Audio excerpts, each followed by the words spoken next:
y'all, it's Sabrina, and for this week's video, I want to talk about 5 different things that you might want to consider before becoming an au pair. Now, the purpose of this video is not to sway you to become an au pair for one way or the other. It's just things to think about before you choose your host family, before you choose your country, and before you kind of go, just to get you ready and prepare you. Now, I thought these things weren't super talked about, or at least they weren't fleshed out well enough when I was doing my research. So the goal of today is just to kind of put these things out there to help you. Now, as always, there are timestamps down in the description below. And without further ado, let's get right into it. Number 1, let's talk about language.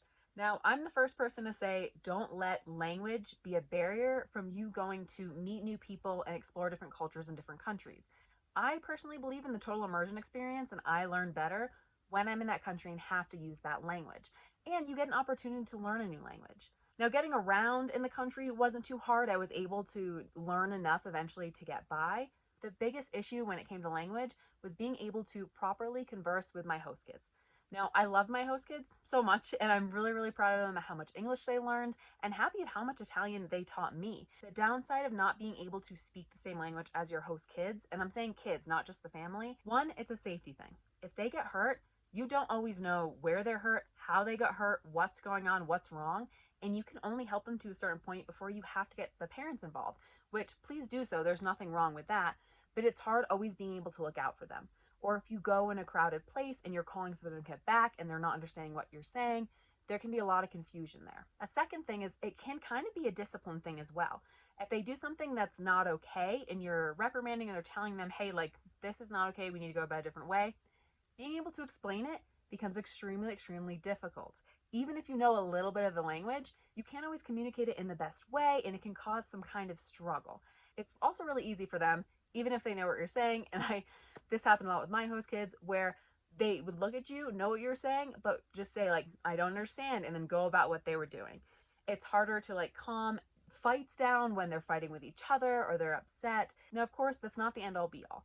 And maybe you're like me. I had experience with kids of different cultures and languages, and I was fine communicating with them. And when I went abroad to be an au pair, I was like, I've done this before, I know how to do it. But in reality, when you get to know them and you get to bond with your host kids, it's a different relationship and it's a different setup in general. You get a chance to learn their culture and their language. You get a chance to teach them your language and your culture. However, it's just good to put out there and to know it may be more of a frustration for you than you originally thought. Number 2, let's talk about family versus location. First of all, with this point, I am not saying that you should settle for one or the other. I'm saying that you should really think about what you're doing and make sure that both match up. If you're dying, for example, to go to Rome or go to Paris, that's great, but don't settle for a family you don't think you're going to get along with or don't really vibe with because you want to go to that city. Because eventually you'll move to that city, you'll get comfortable with that city, and you'll find most of your time spent with your host family. And if you don't get along with them, 1, you may leave and be out of the job and not live there at all. 2, it's not fair for them either. You're going to find a lot of your experiences connected to your host family. So make sure that it is the family that's going to work for you. Now, I'm not saying that if you find a great family far away from where you wanted to go, that's where you should go. I'm saying choose both. So if you really want to go to Paris or Rome and the family that you are currently interviewing with, you know it's not for you, just wait. Those are populated cities. Odds are there's going to be a family that comes up or that needs an au pair that is going to be the right family for you. So no, don't settle, but be open to change. When I first started, I thought I was going to end up as an au pair in Spain, specifically Madrid. I didn't really think that the families that I found kind of vibed with what I was looking for, and I ended up finding a family in Venice, and I absolutely loved the family, and I knew I loved the city, and that's where I went. And I know that if I had gone with a family who didn't really work well with me, or I wasn't super comfortable in that situation, it would have been a completely different experience. I was really thankful for my host family. I love them a lot, and I'm very glad that I made the decision that I did, and I didn't settle for a family or I didn't settle for a city. So make sure you're going with both. Do not settle. Take your time and be patient. Number 3, let's talk about visa. So if you're someone who's never been abroad before, or you might just not know, what a lot of people don't realize is visas are not one fits all. Visas depend on what country you're from and what country you're going to, as well as what you're going to be doing in that country. That means you may be working as an au pair, but you may not be able to get a work visa to be an au pair in a specific country. Do your research and find out what specific visa you need. Maybe you're going to Italy or France and you can go on a student visa, and that student visa allows you to study as well as get some hours of work, and that's how you're able to be an au pair. However, don't only find the visa you need, apply to it, and go. Do your research on it. It might take a couple of months to get that visa you need. That means you need to put up your start date with your family. Another thing is, don't assume that if you go to that country and find a job, you'll be able to get a visa while you're in that country. If you go to Italy like I did to just try it out on a tourist visa and do 3 months, you might have to fly back to your home country, which for me was the USA, get a working visa, and then fly back and be with your host family again. That's a lot of work and that's a lot of money. If you're able to do it, great. If not, and you know you want to stay for a year longer, do your research.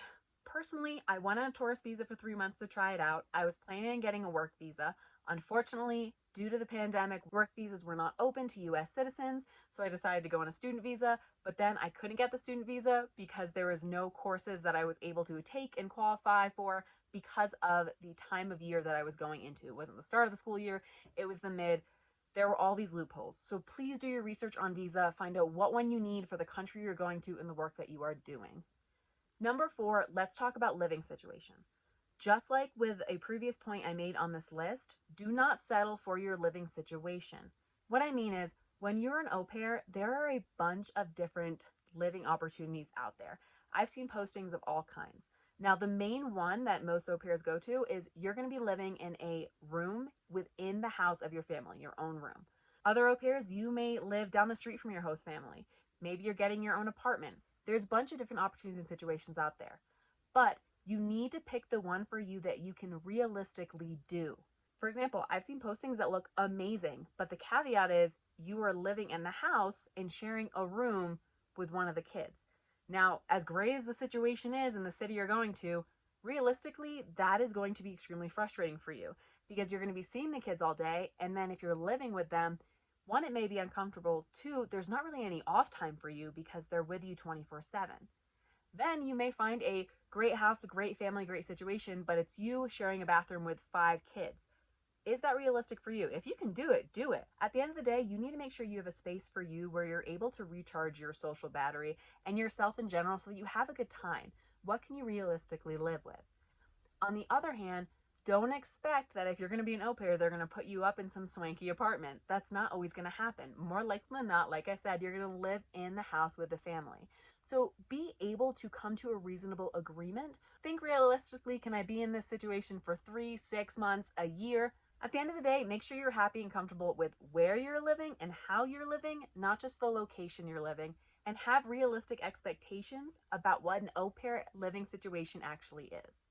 Lastly, number 5, let's talk about community. So I think the hardest thing about being an au pair for me, besides sometimes the language with my host kids, was not really having a community. If you're someone that's happy spending a lot of time on your own, this may not be as important, but you're gonna probably want to have friends in the city you go to. Now, if you're living in a big city, it might be easy to go to your host parents and say, hey, who of your friends also has au pairs? That's an easy connection right there. Maybe there are postings for au pair gatherings or expat gatherings. Larger cities, it's a little bit easier to find. Smaller cities or cities that are kind of stop by cities, like I was living in Venice, it's kind of a stop by city. People go check it out for 3 or 4 days and they leave, short vacations. So even in my language class where I was hoping to make a lot of friends, the people in there were there for a week, maybe 2. So I got to go have dinner with them and check out a couple sites, and then they were gone and I was starting all over again. Community can be something very different, especially because you might not be living in an apartment building where you can meet people. You might have a strange schedule where you don't get a chance to go out in the evenings all the time. And community is something that can really make or break your experience. If your days are going to hang out with your host family, which may be amazing, but then in your off time you're by yourself and not really having a great time or people to share these experiences with, whether that means getting out your frustration about the job or helping to learn a language or just socializing in general, it can be really draining. It can kind of put a damper on your experience. Of course, there are things you can do like join a language course to make friends, maybe join a couple classes, maybe you are already in school there and it's even more helpful to make friends. Join a friend meeting app. There are lots of opportunities, but if you're in a smaller city, it might be harder. And in general, just note, it might take a while. You might be there for a couple months before you start making friends. So do your research before you go on opportunities to be able to jump into the community and kind of make more connections and other friendships. But also don't be discouraged when you get there that it takes longer than you think to actually meet people. That's all for today's video. If you have been an au pair in the past and you agree or disagree or have things to add, please feel free to put that down in the comments below. And if you're getting ready to go out to be an au pair or looking for your host family, good luck, and until next time, I hope this helps.